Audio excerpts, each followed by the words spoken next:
Bueno, pues muy buenas tardes, amigos de México Libertario.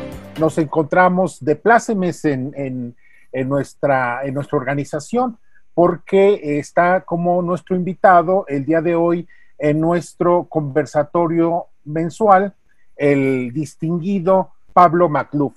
Pablo Magluf es un muy conocido, reconocido en México, comentarista, participante en los medios de comunicación, en las redes sociales.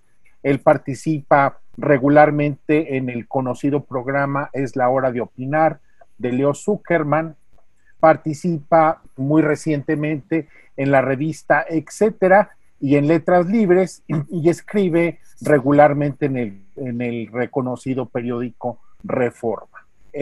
Tiene también un podcast, el podcast Disidencia, al cual yo le pido a los amigos que se integren. Vamos a colocar debajo de los datos de acceso a las redes sociales de Pablo para que puedan ahí consultar precisamente sus colaboraciones en todos estos medios. Muchas gracias, Pablo. Te agradecemos mucho tu asistencia, que estés aquí con nosotros y básicamente queremos nosotros, inquirirte sobre tu propuesta de charla en relación a el propagandismo en la cuarta transformación, es decir, ese grupo de intelectuales o aspirantes a hacerlo que se prestan a la colaboración y al halago fácil hacia el presidente López Obrador.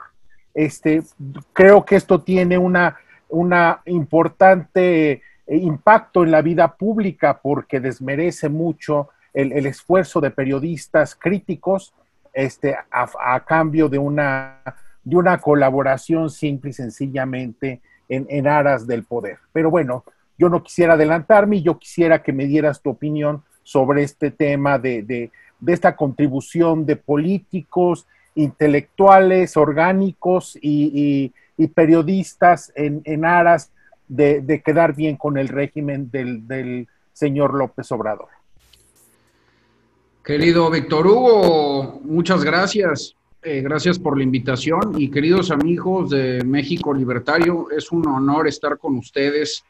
Desde muy joven he sido un enamorado del libertarismo, de la filosofía libertaria, aunque confieso que más como fantasía que como práctica, pues creo que el libertarismo tiene sus límites en la realidad. Sin embargo, como filosofía es bellísima. Así que, bueno, agradezco mucho la invitación y espero complacerlo. Sí, un poco a solicitud de la organización, pero también bajo propuesta mía, pues hoy vamos a hablar de propagandistas, facilitadores y colaboracionistas. Estos hombres repugnantes de la nueva ola demagógica global, carentes de toda virtud cívica, serviles, arrastrados, encogidos, que finalmente rinden sus facultades intelectuales y públicas para ponerse al servicio del poder, ¿no? Ahora, ¿por qué digo la nueva ola demagógica global? Bueno, porque si bien todos los regímenes y gobiernos, incluso los más mesurados, tienen a sus corifeos, pues, y tienen a sus plumas vendidas, a sus chayoteros, a mí me parece que nunca habíamos visto el fenómeno a este nivel, sobre todo de forma voluntaria. Los regímenes autoritarios del pasado pues tuvieron siempre a sus colaboracionistas, pero la relación a menudo era por coerción, ¿no? Por miedo o por la inercia de las mayorías despóticas.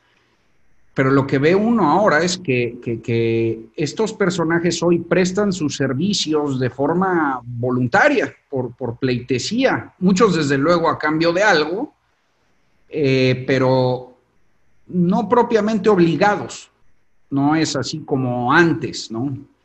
Lo vemos en México con López Obrador, en Estados Unidos con Trump, en Brasil con Bolsonaro y bueno, desde luego con la cortina demagógica de Europa, sobre todo en Europa del Este, ya saben, Orbán en Hungría, Kaczynski en Polonia, Erdogan en Turquía, en fin, ¿no?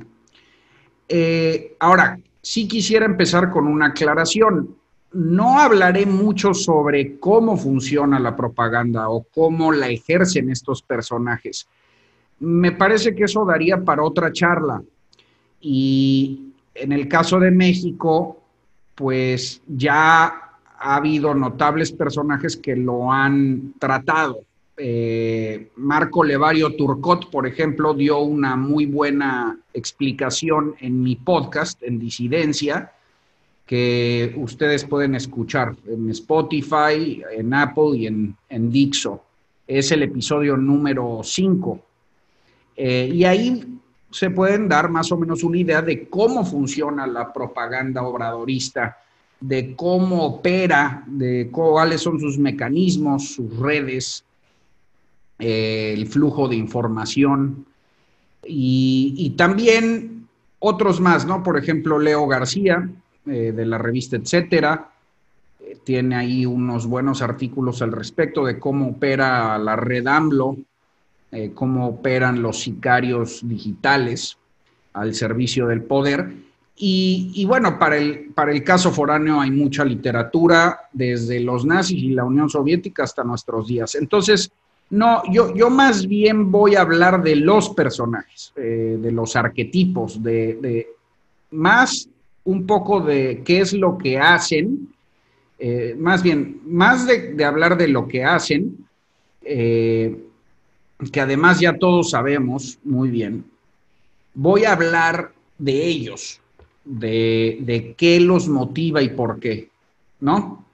Entonces, si les parece bien, entramos a eso. Ahora, yo creo, y lo platiqué con la organización, vale la pena invitar a la audiencia a complementar esta breve charla con 3 lecturas.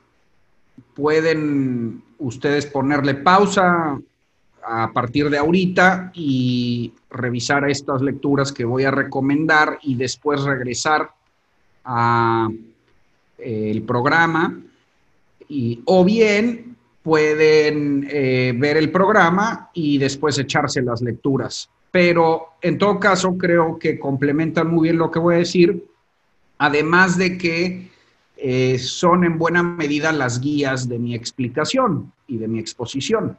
Son magníficas y son breves y muy claras, ¿no? En torno a esto. Me parece que hacen una exégesis muy precisa de este tipo de personajes. Primero, les quiero recomendar leer Tyrant, Shakespeare on Politics, que se tradujo, me parece, Tirano, Shakespeare y la política, de Stephen Greenblatt. Es un magnífico estudio, además de uno de los mayores estudiosos de Shakespeare, sobre el fenómeno de los tiranos visto a través de las tragedias de Shakespeare. El autor se mete de lleno a analizar algunas obras, Ricardo III, El Rey Lear, Hamlet, Enrique VI, en fin, varias tragedias, para descifrar qué es lo que permite el ascenso de un tirano y de un demagogo, cómo es que llega al poder, cómo se instala ahí y cómo se mantiene. Y bueno, pues tiene a propósito un capitulito entero, que me parece es el número 5, justamente dedicado a los facilitadores. De hecho, así se llama enablers, facilitadores, donde retrata a todos estos hombres que asisten a los demagogos, porque como decía Shakespeare, pues los tiranos no llegan solos, no llegan solos al poder, tienen toda una red de apoyo de personajes siniestros, muchos de ellos en las sombras, otros en el firmamento de la vida pública, pero que a fin de cuentas asisten al déspota, ¿no? Y en este capitulito, Greenblatt nos permite ver a través de una suerte de clasificación de los tipos de facilitadores, la distinción entre cada uno. No es necesario que lean todo el libro, aunque yo se los recomiendo, pero al menos sí ese capítulo, que son unas 10 hojitas, vale mucho la pena. Después vamos a revisar el ensayo reciente de la disidente estadounidense y escritora de la revista Atlantic, Anne Applebaum, periodista gringa, ganadora del Pulitzer, que vive en la disidencia en Polonia. Está casada con un exdiplomático polaco y pues prácticamente contra la nueva ultraderecha en el poder, ¿no? Ha escrito mucho sobre la ola demagógica global, desde Trump hasta los regímenes del este. El ensayito se llama History Will Judge the Complicit. Why have Republican leaders abandoned their principles in support of an immoral and dangerous president? O traducido, la historia juzgará a los cómplices. ¿Por qué los líderes republicanos abandonaron sus principios en apoyo a un presidente peligroso e inmoral? Está en la revista Atlantic Monthly, me parece que en el número de julio o agosto. Pero ahí también ojalá lo podamos poner a cuadro porque está disponible en internet de forma gratuita. Y fíjense, este ensayito es sobre los colaboracionistas de Trump. O sea, ya no se vayan muy lejos, sino ya estamos hablando de la democracia más antigua del mundo, donde uno nunca hubiera pensado que ascendería un demagogo tan destructivo. Y no nos va a asistir tanto en la clasificación de los personajes como la primera lectura, sino más bien en qué los motiva, es decir, por qué hacen lo que hacen. Y finalmente les recomiendo el discurso sobre la servidumbre voluntaria, un ensayito muy bonito de Etienne de la Boétie, amigo de Montaigne, que seguro han escuchado. Es un ensayito del siglo XVI, muy cortito, vale mucho la pena. En México lo tradujo José de la Colina. Y pues también hay versiones disponibles en internet. Todas las lecturas yo creo que les toman un día. Entonces, yo creo que con este marco bibliográfico podemos aprovechar un poquito más la exposición. Bien, pues arranquemos. Acuérdense que la premisa básica es que los demagogos ascienden al poder por toda una vasta red de complicidad. Esa es la premisa básica que hay que recordar, ¿no? Y esta red de complicidad está hecha de hombres, está hecha de personajes que le ayudan al tirano a, digamos que, vencer a la adversidad, ¿no? Greenblatt identifica 5 tipos de facilitadores. Bueno, Greenblatt identifica 4, pero yo metí de mi propia cosecha 1, ¿no? Los primeros son los famosos tontos útiles, así tal cual.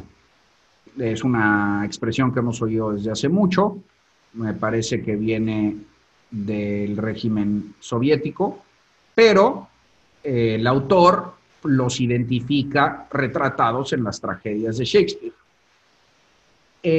Los tontos útiles son aquellos que genuinamente creen en el proyecto del demagogo. creen en las premisas básicas y en las promesas. Creen en las fantasías y en las utopías, y además creen que ellos serán instrumentales en ponerlas en marcha, en ejercerlas. Se les dice tontos, ¿no? Un poquito porque no reparan en que están siendo utilizados, pero a menudo no tienen nada de tontos, o al menos no en el sentido mecánico de la inteligencia, es decir, pues es gente preparada, son argumentativamente inteligentes, digámoslo así. Pero no tienen la capacidad de discernir que son, primero, que están apoyando un régimen perverso, y segundo, que son, que están siendo utilizados. Y se les dice útiles porque se les dice útiles no tanto porque estén siendo utilizados, sino porque son útiles para darle una textura admisible a un régimen demagógico. Y bueno, yo creo que aquí, para ya aterrizar un poquito ese arquetipo, podemos identificar en el caso de México, bueno, pues gente como Lorenzo Meyer o Cepeda Patterson, Gerardo Esquivel, Sabina Berman, ¿no? Los de Democracia Deliberada. Todos ellos, según Greenblatt, a ojos de Shakespeare, cumplen una función muy sencilla, y es, le prestan racionalidad a la locura, disfrazan de admisible lo inadmisible. Para acabar pronto, normalizan lo anormal. Toda esta serie de personajes, justamente por una fantasía a veces genuina, siempre ingenua, terminan encumbrando a los tiranos, terminaron encumbrando a López Obrador, pensando que sus ideas serían instrumentales para el cambio que querían ver, pero no dándose cuenta de que en realidad se estaba fraguando un régimen perverso. Muchos a la fecha lo siguen sin ver, ¿no? Bien, el segundo tipo de facilitador es el ingenuo. No, ingenuo no tanto en el sentido de credulidad e inocencia, o sea, en el sentido de ingenuidad, sino más bien por la abnegación al destino. Este tipo de personajes conocen los vicios del demagogo, conocen los vicios del tirano, pero saben, o más bien confían en que siempre se acomodarán las cosas, o que siempre habrá suficientes herramientas, que las instituciones van a resistir, que hay suficientes contrapesos y suficiente gente para detener y revertir la voluntad del demagogo. Aquí tal vez encontremos a gente, en el caso de México, como Patti Armendáriz o Julio Scherer, Ibarra, Zoé Robledo, Germán Martínez. En un principio tal vez Ursúa sí se dio cuenta, pero en todo caso es gente que cree que va a poder contener al demagogo desde adentro, y por eso se queda ahí, ¿no? Por supuesto, más tarde que temprano se dan cuenta de que aquello es incontenible. En tercer lugar tenemos a los cínicos y oportunistas. Los cínicos y oportunistas son gente que sabe perfectamente bien los vicios del tirano, que ha vislumbrado la posible catástrofe que incluso con gran claridad ha visto lo que se viene, o lo que, al menos lo que es posible, que conocen los riesgos, pero que simplemente se quieren subir al barco del poder. Es decir, es gente sin escrúpulos que aprovecha la ola demagógica para tomar su propio pedacito, ¿no? Ahí, pues desde luego hay gente como Monreal, ¿no? Como Espino, como Muñoz Ledo, tal vez Ebrard, ¿no? Es gente que no se va con la finta, sabe perfectamente bien lo que puede ocurrir, pero de alguna forma, descaradamente intentan tomar su propio coto de poder, ¿no? Aprovechar. Y bueno, y finalmente tenemos a la servidumbre rastrera, que es pues ya los matraqueros de tiempo completo, ¿no? Las focas aplaudidoras, digamos, ya los porristas que simplemente cumplen un papel estridente. Gibran, Atolini, Lord Molecula, Chapucero, Ackerman, todos estos, ¿no? Los moneros, moneros del Averno, Hernández, Helguera, el Fisgón, todos esos. Ahí ya sencillamente es alabar al líder todo el día, todo lo que se pueda sin ningún recato. Fíjense que a mí estos me preocupan mucho menos porque son demasiado obvios, son muy fácilmente discernibles, digámoslo así, ¿no? Hacen más ruido, pero la verdad es que son inocuos, son incluso hasta estériles, ¿no? Digo, algunos actúan como comisarios del poder en redes sociales y lo que quieras, pero son demasiado francotes y yo creo que el daño es menor. A mí los que más me preocupan son los primeros, los intelectuales, los tontos útiles, porque son los que visten de prestigio a lo pedestre, ya habíamos dicho, ¿no? Son los que normalizan la anormalidad, le dan una textura intelectual, técnica a veces, humanista a lo inadmisible. Y como gozan de prestigio, pues mucha gente les cree. No es tanto que tengan muchos seguidores, no es tanto que las masas terminen rendidas ante ellos, es más bien que les da una gran admisibilidad, sobre todo dentro de los círculos académicos, artísticos, culturales y de la clase media, ¿no?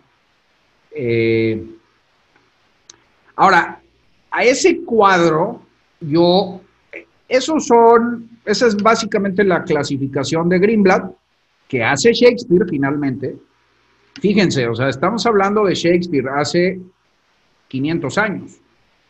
Bueno, 1600, ¿no? 400 años. Las tragedias de Shakespeare ya habían identificado a estos arquetipos, a estos facilitadores.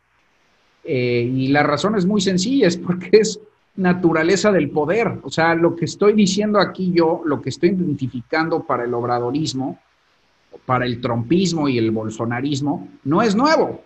Son pulsiones y fuerzas muy antiguas que se siguen expresando, ¿no? Ahora, a ese cuadro yo quisiera añadir uno más, que ya es de mi propia cosecha, pero pues que también es muy fácil de percibir, ¿no? En tiempos modernos, en los tiempos de Shakespeare no aparecen, pero en el caso de México ahora, pues es muy claro, y son los artistas. no, no solo los artistas de la alta cultura, digamos, los escritores como Poniatowska, sino sobre todo en el caso de López Obrador, los artistas de farándula, los Gaeles y Diego Lunas, y bueno, desde luego que en ese rubro habría que añadir a los periodistas al servicio del poder. Aristegui, Astillero,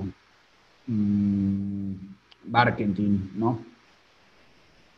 Ahora, desde luego, no todos permanecen como facilitadores todo el tiempo. Algunos se dan cuenta, algunos incluso perciben que su prestigio puede estar en riesgo e intentan dar volantazos, ¿no? Intentan bajarse el barco para salvar el pellejo. Otros, no, otros aunque se den cuenta de plano, pues prefieren mantener cierto orgullo. Acuérdense que las más de las veces es gente pues muy soberbia, muy arrogante, que prefiere mantener el orgullo que decir abiertamente que se equivocó, sobre todo cuando se trata de un intelectual. Ahora, ya hablamos de una clasificación de los arquetipos, ¿no? Entonces, veamos qué los motiva. Digo, una cosa es quiénes son, cuál es cada uno de los tipos, quiénes son esos personajes en el caso de México. Ustedes ya también pueden ir armando sus propias listas. Y otra cosa es qué los motiva, es decir, cuáles son las principales justificaciones que se hacen esos colaboracionistas, las mentiras que se cuentan para ayudar al demagogo, ¿no? Y para eso nos sirve mucho, como bien dije, Anne Applebaum, este ensayito sobre por qué los líderes republicanos traicionaron sus valores, valores liberales, valores republicanos muy, muy antiguos, que parecían sólidos. Acuérdense que el Partido Republicano fue el partido de Lincoln. Bueno, Anne Applebaum se preguntó por qué esta gente, los facilitadores de Trump, traicionaron esos valores y esas ideas, esas instituciones, para ayudar a ascender a un narcisista incendiario, ¿no? Y ella identifica 5 pulsiones o 5 justificaciones principales que se hacen los facilitadores en cualquier régimen. Ella empieza su ensayo hablando de los regímenes soviéticos y postsoviéticos, pero en realidad lo aterriza finalmente al caso de Estados Unidos en estos momentos, que es muy similar a lo que está sucediendo en México con sus respectivos, guardando toda proporción, ¿no? Por supuesto, y con sus respectivas singularidades. Pero la ola demagógica es global y Anne Applebaum identifica este tipo de fuerzas en todos los regímenes de la misma naturaleza. La primera justificación es que los facilitadores parecen decirse a sí mismos que pueden aprovechar el momento para hacer grandes cosas, ¿no? Ahí lo que opera es la noción del patriotismo un poco, de la noción, dado que los facilitadores, en el caso de los republicanos, pues son legisladores, ahí lo que opera un poco es la idea de estar con la mayoría democrática. O sea, se dicen a sí mismos, bueno, el pueblo ha hablado, aprovechemos esa enorme fuerza popular para traer el cambio, ¿no? Para alcanzar aquellos sueños. Por supuesto, eso nunca sucede, ¿no? Porque pues también se enteran más tarde que temprano que lo único que le interesa al demagogo es el poder. Pero en un inicio, a medida que van viendo expresarse y manifestarse los vicios del tirano, muchos parecen decirse a sí mismos que pues es la voluntad popular, es la voluntad del pueblo, se expresó el pueblo en las urnas, hay que respetar a ese pueblo y hay que respetar la voluntad democrática y que si ese fue el caso es por algo. Aprovechar esa ola, esa fuerza multitudinaria para una causa noble. Al menos eso parecen decirse. Y a medida que se va expresando el régimen en toda su voracidad, van cambiando las justificaciones, ¿no? Y ahí nos vamos a la segunda. Muchos parecen decir que no pasa nada, que protegerán a las instituciones, que son hombres también de poder, que son hombres fuertes y que unidos en cualquier caso en cualquier desliz, en cualquier caso de que se le patine el coco al demagogo, pues ellos van a poder contenerlo. Y ahí un poco la motivación es la resistencia burocrática desde adentro. No creen tanto en el proyecto, o algunos empiezan a dar cuenta de que el proyecto es falible, pero aceptan un cargo en el poder para luchar contra las pulsiones desde adentro, ¿no? Y bueno, yo justo como escribí en la revista Etcétera la semana pasada, si ustedes ven este programa esta semana, que es la 1 de septiembre del 2020, bueno, la semana pasada escribí en Etcétera un artículo que se llama Los Mustios, pues ahí explico por qué eso es imposible, por qué nunca pueden resistir desde adentro, porque en el momento en el que el tirano se da cuenta, pues les corta la cabeza, ¿no? Recuerden que los demagogos, también lo resalta mucho Shakespeare, a través, más bien Greenblatt, a través de Shakespeare, pues los demagogos aprecian mucho la lealtad, antes que nada. De modo que cualquier aviso de disidencia, cualquier intento de disentimiento interno es eliminado. Pero bueno, mientras tanto el daño está hecho y ahí es lo que, por ejemplo, le pasó al general James Mattis o a John Kelly, ¿no? Los generales de Trump. Yo creo que en un momento creyeron haber podido controlar desde adentro, pero pues se dieron cuenta que es imposible, ¿no?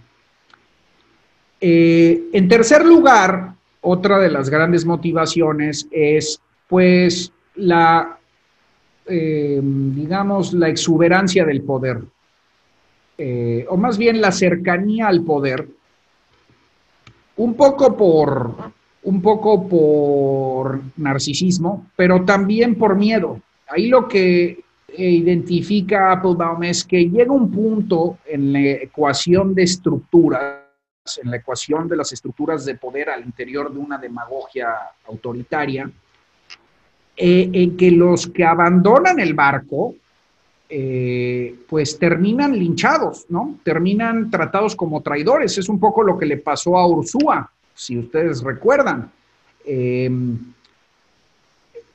No importa cuánto hayas apoyado al régimen, si te quieres salir, te avientan a las mayorías despóticas, te avientan a los orcos, ¿no? Ahora sí que, y te tratan como un traidor. O sea, tienes que estar con la causa hasta el final. Y entonces, pues, hay una suerte ahí de miedo que motiva el pensamiento de tener que quedarse cercano al poder. Porque, pues, el régimen lanza un ejemplo intimidatorio, ¿no? Al primer disidente o al primer apóstata, pues lo tratan como traidor, la avientan a la turba y pues es un mensaje intimidatorio, una censura ambiental para que los demás se lo piensen, ¿no? Entonces, pues la mayoría termina callándose al interior y aguantan y siguen ahí de facilitadores.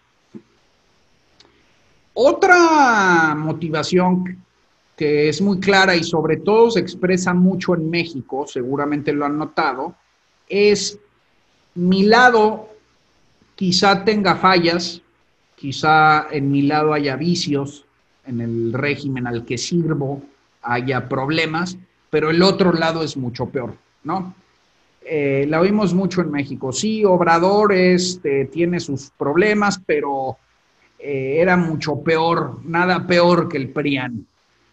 Y eso pues es una locura, ¿no? O sea, por Dios, aquellos, los gobiernos de la transición y del interregno pues fueron malos, desde luego, fueron corruptos, incompetentes, mediocres, lo que tú quieras, pero no fueron regímenes perversos, destructivos, con pulsiones autocráticas, ¿no? Como este.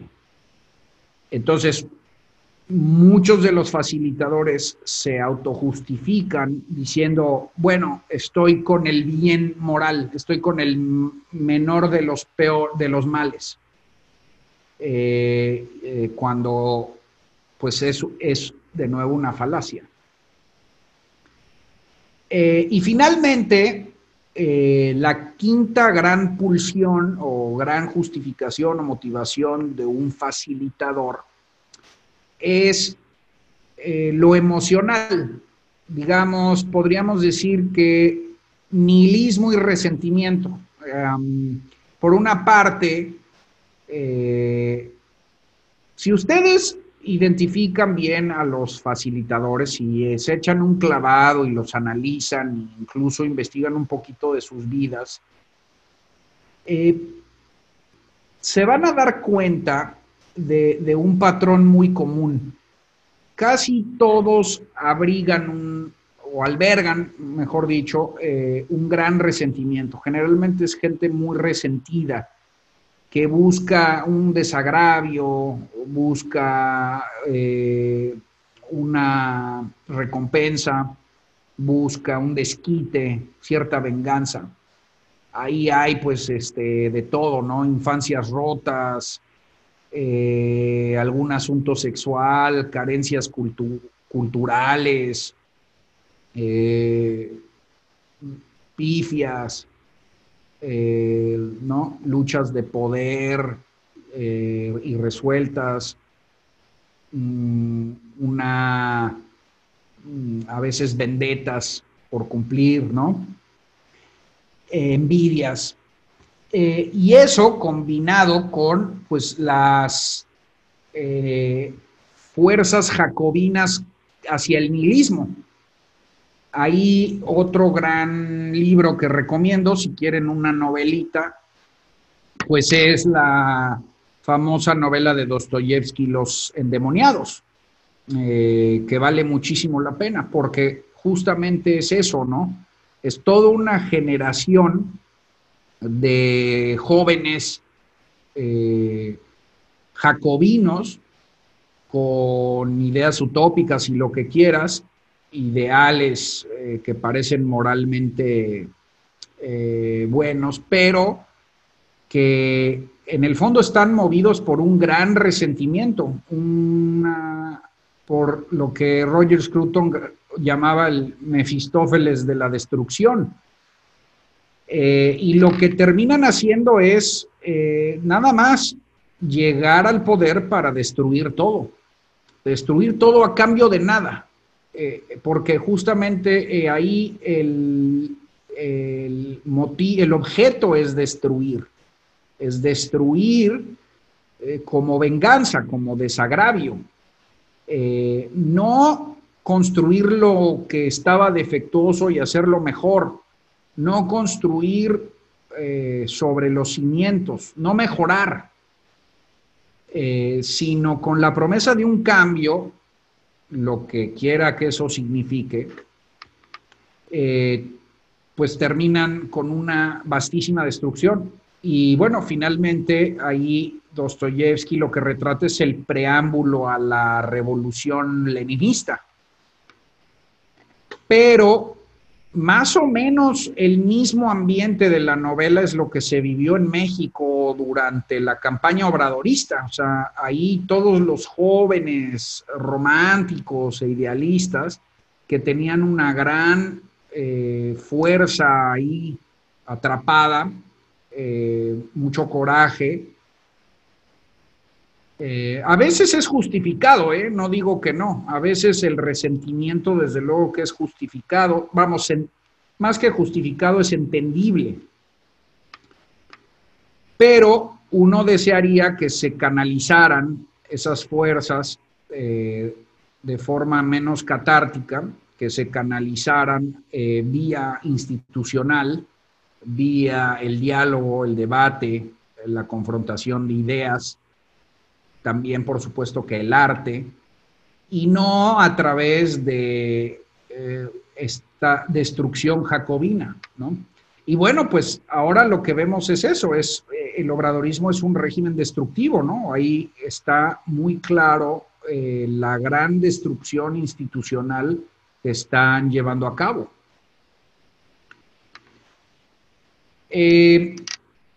Así que bueno, esas son las principales justificaciones que dice Applebaum sobre cómo los colaboracionistas operan. Desde luego que se pueden añadir muchas más, ¿no? Hay gente que simplemente busca algo a cambio, hay gente que a veces muchos de estos movimientos funcionan como sectas. Hay elementos ahí muy claros asociados a los cultos, ¿no? Un gran líder, miedo a salirse, evangelización, el sentido de pertenencia, la búsqueda de un protector, salvación. Acuérdense que el obradorismo tiene en gran medida algo de mesianismo, ¿no? Entonces, por supuesto que eso también se puede incluir. Y bueno, ya para terminar, ahí el último y gran facilitador, que para eso aprovecho el ensayito, el tercer ensayo que recomendé, la tercera fuente bibliográfica del magnífico Etienne de la Boétie. El gran y último, más bien, el principal y mayor facilitador, dice Etienne de la Boétie, es pues ni más ni menos que el pueblo, ¿no? Es decir, no es un personaje, no es un individuo, no es un hombre, sino es una suma de hombres. Como decía Javier Marías, es pues la multitud descabezada, ¿no? Y sí, o sea, dice al final, Etienne de la Boétie, y vale mucho la pena este ensayo porque ahí deja muy claro por qué el único y el principal facilitador de los demagogos, pues son los pueblos, porque son los que creen, son no solo los que terminan siendo persuadidos por el demagogo, sino por los otros facilitadores de los cuales ya hablamos. El pueblo es el que finalmente enardece con sus promesas, el que enardece con sus falsos halagos y sus miedos y sus pasiones, ¿no? y sus anhelos. Entonces, para Etienne de la Boétie, un tirano nunca llega formalmente a hacerlo sin el consentimiento del pueblo, sin la venia del pueblo. Por supuesto que hay sátrapas y hay golpes de Estado y todo, pero aún así, dice Etienne de la Boétie, todos los tiranos pueden ser derrocados por un pueblo suficientemente unido, simplemente por la fuerza de la mayoría, ¿no? Ahí ahorita estamos viendo las protestas en Bielorrusia, contra el tirano Lukashenko, y bueno, vamos a ver si el pueblo lo puede tumbar, ¿no? Desde luego que, repito, hay ocasiones en las que los pueblos no necesariamente llevan a los demagogos al poder, sino que estos llegan por la vía de la fuerza, pero al final, dice de la Boétie, queda en el mismo pueblo tirarlos. Y si algo enseña la historia, es que eso siempre se puede. Toma tiempo, es muy doloroso, sangre, por supuesto, pero se puede y se hace, y siempre se ha hecho, ¿no? Entonces, en el caso de los demagogos que sí son llevados al poder por sus pueblos, pues siempre hay ese elemento de servidumbre voluntaria. Por eso el título del ensayo de la Boétie, por eso se llama Discurso sobre la servidumbre voluntaria.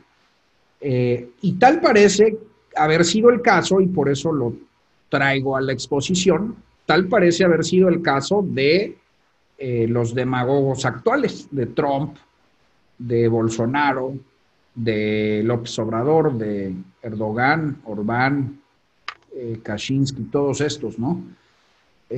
Todos tenían democracias plenas, todos tenían un sistema institucional más o menos liberal, y los pueblos ahí fueron los que se dejaron ir, fueron los grandes facilitadores. Ahora, ya para terminar, con esto cierro y abro la posibilidad de que Víctor Hugo me haga preguntas a nombre de ustedes. Pero ya para terminar, ustedes seguramente me preguntarán, me anticipo una pregunta pues muy obvia, es, bueno, ¿qué hacemos con los facilitadores? ¿Qué se hace con ellos? ¿Cómo se pueden contener? ¿Cómo se pueden confrontar? ¿Y cómo neutralizarlos? Y bueno, pues es muy sencillo. Ahí primero hay que identificarlos. Por eso espero que esta charla les sirva. Hay que identificarlos. Te digo, no todos, les decía, no todos son estridentes, no todos son muy obvios. Hay unos ahí muy mustios. Hay unos equilibristas también, ¿no? Que aplauden un poquito a la derecha y luego un poquito a la izquierda y van ahí un poquito equilibrándose cómodamente en la tibieza y el centro. Vamos, que no se confiesan abiertamente, pero que son muy peligrosos también. Y una vez identificándolos, pues exhibiéndolos. O sea, allí el chiste es ridiculizarlos, mantener siempre fresca una listita de quiénes son, recordándole a los demás de quién se trata y, bueno, desvelando sus sofismas, o sea, simplemente exponiendo no solo sus semblantes, sino sus mentiras. En fin, pues por mi parte sería eso. Quedo abierto a tus preguntas, Víctor Hugo. Muchas gracias, Pablo. Me surge una primera cuestión, y es que, bueno, sí están los facilitadores, los que ayudan al tirano a consolidar su poder, sí, pero ¿quiénes están enfrente? Me parece, y es una constatación que tú haces semana a semana, bueno, pues que en México no existen partidos políticos, no existe nadie en el ámbito político que se le oponga, que sea el contrapeso a estos facilitadores del poder dictatorial. Entonces, lo único que a mí me da la impresión que el único poder real de oposición a López Obrador, bueno, pues tampoco es la ciudadanía, estos grupos con muy buena intención, yo no los critico, de hacer manifestaciones, marchas, caravanas de automóviles, pero fuera de eso, lo único que queda, y me parece que eso sí le duele mucho a López Obrador y a su gente, pero sobre todo a López Obrador, que es el que tiene el poder real, son las redes sociales. Me parece que hay allí algo en la personalidad de él, como Trump, que también discurre mucho en el Twitter, que las redes sociales es el único contrapeso a estos facilitadores y lo único que puede llegar a atenuar y ya reconducir el poder de este tirano. No sé, a mí me da esa impresión, vengo pensando desde hace mucho tiempo que lo único que realmente está modelando, pausando, controlando algunas decisiones de López Obrador son las redes sociales y no ningún poder constituido constitucionalmente. Bueno, pues mira, las redes sociales son muy importantes y no es fortuito que López Obrador les haya llamado benditas, porque fueron instrumentales para su triunfo, como también lo son instrumentales para el ejercicio de la propaganda, la diseminación de las mentiras, el linchamiento de críticos, ¿no? Desde luego, para los juicios en sumarios en plaza pública, lo mismo aquí que en Estados Unidos. Ahora bien, si bien son importantes, por simples números no lo son todo. Las redes sociales, simplemente no todos los mexicanos las tienen, no todos los mexicanos tienen acceso a Internet. Si bien tienen un teléfono móvil, no todos son además adeptos de la política, cercanos a la política. Hay una gran apatía política en México y repito, aunque son importantes, no necesariamente sustituyen la tierra, la base, digamos, la gente de carne y hueso que hace a este país, a la gente que vota. Son una parte muy importante, pero no estoy seguro de que una oposición formal, una oposición política que pretenda acceder al poder o competir contra López Obrador para acceder al poder, se pueda conformar con las redes. A mí me parece que tiene por fuerza que hacer tierra, tiene que sumar voluntades a nivel de cancha, tiene que sumar votos. No sirve de nada los likes, no sirven de nada los retweets, ni los videitos, si no se traducen en votos. Si se traducen en votos, sí, desde luego.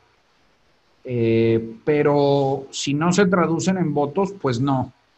Entonces, ahí hay una gran labor que hacer para los partidos que habían ciertamente perdido cierta representatividad, cierta legitimidad, la distancia palaciega de los regímenes del interregno y de la transición, pues distanció muchísimo a los gobernantes de los gobernados y parece que el voto por López Obrador fue un cierto reclamo de eso. Entonces, por supuesto que son importantes, pero no sé si sean suficientes. Y la clave es que ya se han hecho análisis bastante meticulosos.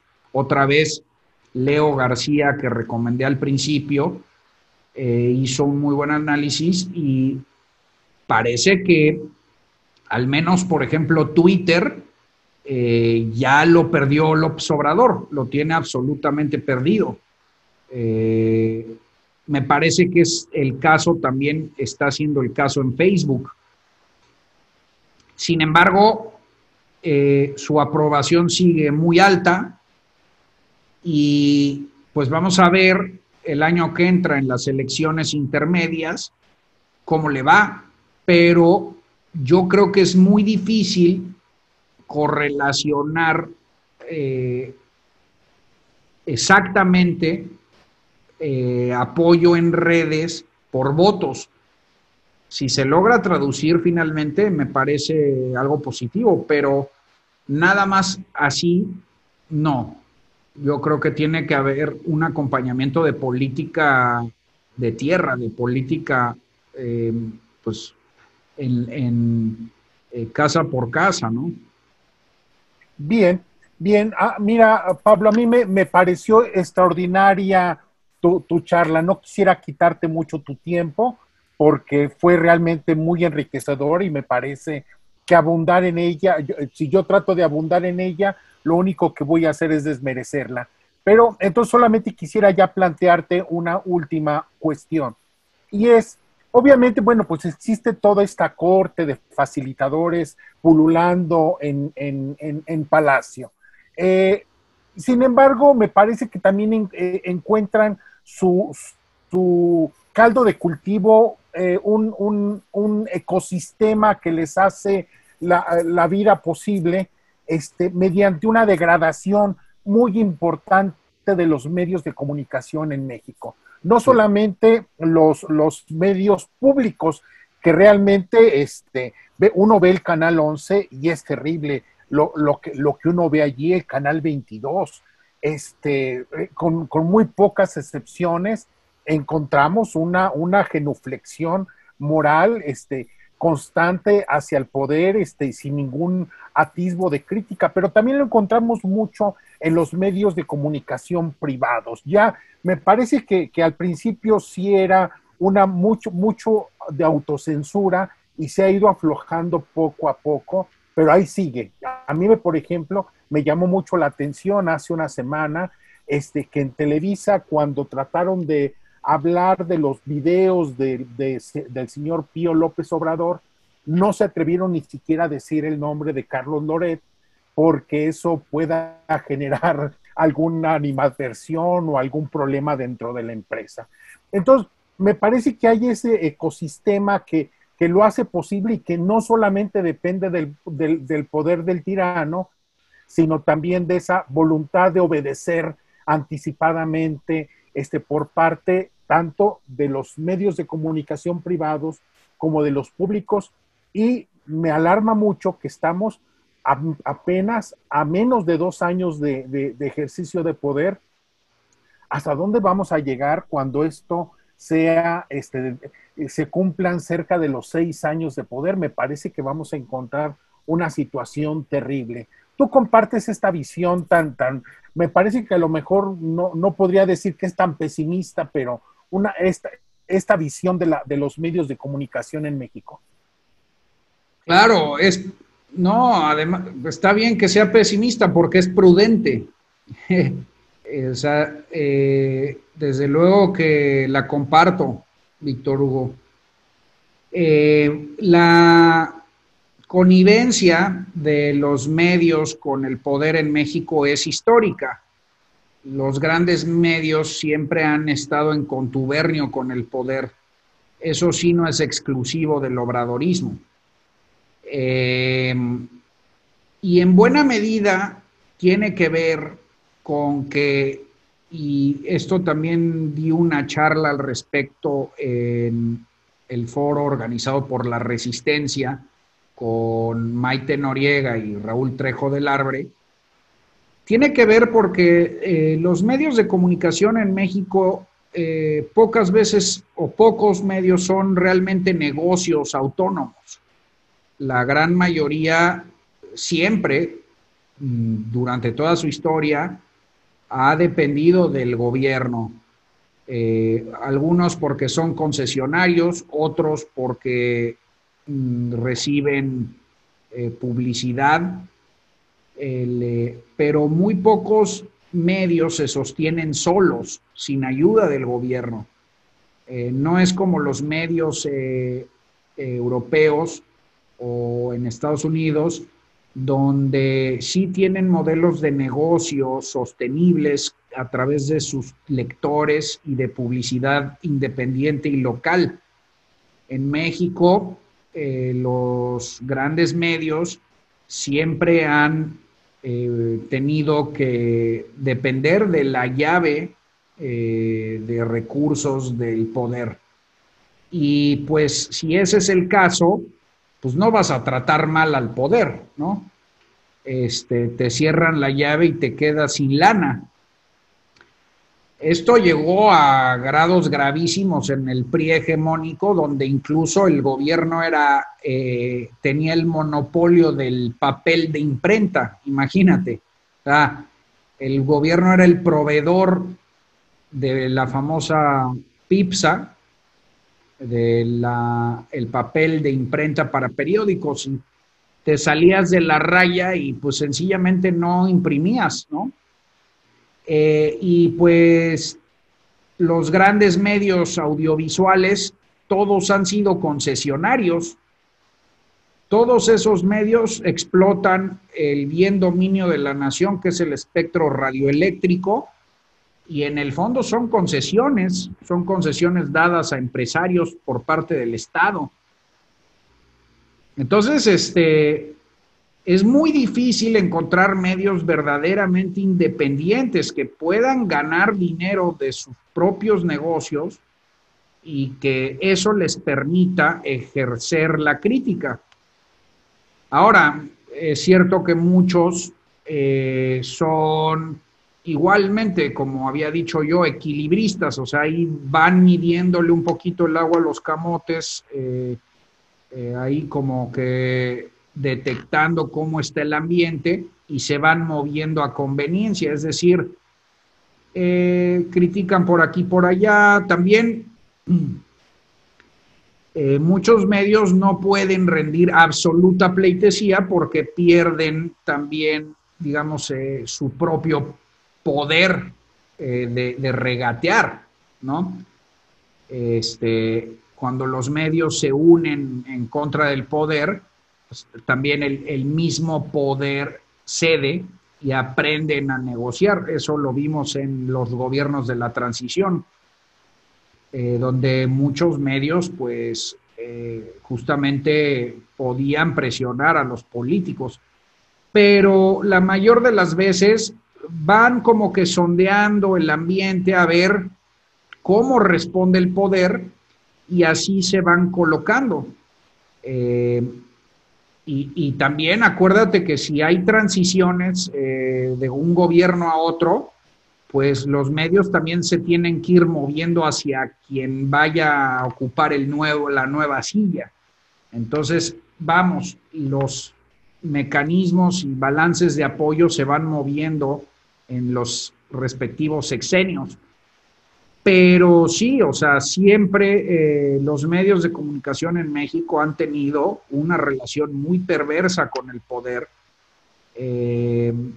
y son realmente pocos los que han podido ejercer la crítica libre, no solo por la dependencia financiera, sino por el propio autoritarismo del poder. O sea, el mismo poder ha sido grosero. Ahora, en el caso de López Obrador, sí se da una cuestión creo que bastante interesante, y es que sí creo que hay una muy buena resistencia en la prensa de opinión y cada vez más en la prensa de investigación. Pero ahorita hay grandes columnistas que están realmente haciendo una labor muy importante, republicana, democrática, de confrontar y exhibir al poder. Y por eso los odian, por eso los linchan todos los días en redes, por eso los tildan de oligarcas, comentocracia oligárquica, ya sabes, ¿no? Como enemigos del pueblo. Pero sí es verdad, yo he visto que la crítica en México hay un sector muy crítico, muy buenas plumas, que hacen una gran labor para confrontar al autoritarismo.